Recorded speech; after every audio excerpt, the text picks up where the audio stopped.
Take that. I saw you nodding your head, Cokie Roberts. Well, he is an absolute icon in the Hispanic community. I mean, he is a very, very big deal, and you know, he's also sort of someone they swoon over. But let's go to this question about Trump. He can say. He can say anything. He can say anything, but he can also hurt the Republican Party big time. And does he hurt the Republican Party big time, Mr. Speaker? I doubt it. Could he be the nominee? Yes. You think he could be the nominee? Absolutely. I think he also could be the How president. does he do it?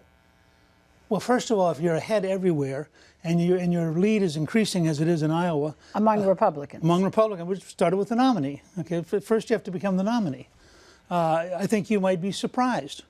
But how does he win? How does he win without Hispanic votes? How does anybody win without Hispanic First of all, Jorge Ramos, who's clearly his opponent. He's not a No, he's an advocate. He is the opponent of Donald Trump.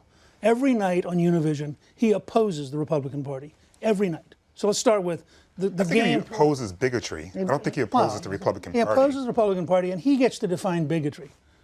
I think it's the Webster Dictionary version of bigotry that he's using. Go ahead. No, wait a second. Let me give you an example.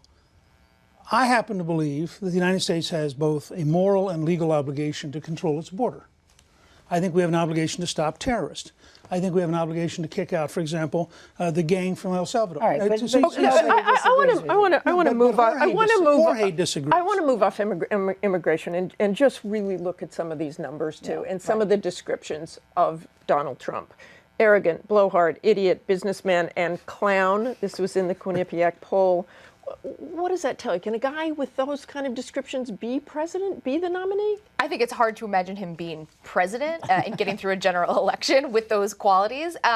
Certainly, though, there is something appealing in those negative descriptions. There is also something appealing to a lot of Americans, and it's this authenticity, it's this unscriptedness, it's the fact that he's not beholden to the system. We were talking earlier about Ben Carson. Yes, that's really interesting. Him has been even more fascinating. And Scott Walker, you have to look at the dive that Scott Walker took. What did they do to try to catch up? Well, Scott Walker was very thin.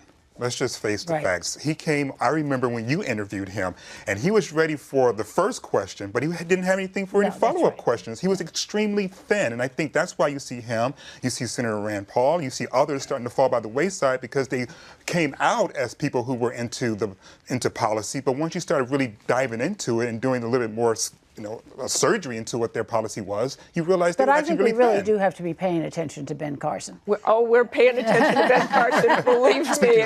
Okay, we're going to cut this off for a minute. Up next, the Gulf Coast, 10 years after Katrina. After this, from our ABC stations.